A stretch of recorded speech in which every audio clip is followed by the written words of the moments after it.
કાંઈ થઈ, કારણ કે બધાને સોટવા જ દોડે છે. પણ મને લાગે છે કે આની માનસિકતા ફૂલ ઘટી ગઈ છે.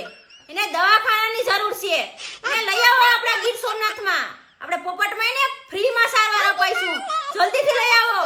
હાલમાં ખજૂરભાઈનો વિરોધ બહુ થઈ રહ્યો છે, કારણ કે માણસથી થાતું તો નથી, પણ જે માણસ સારું કામ કરે એનું પણ જોઈ નથી શકતા.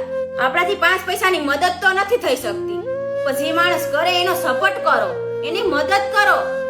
કેમ કે આપણે થોડી ઘણીનો સપોર્ટ કરશું તો એનો હોસલો જાગશે કે નહીં, મારા સપોર્ટ કરવા માણસો છે, તમે એનો વિરોધ ન કરો.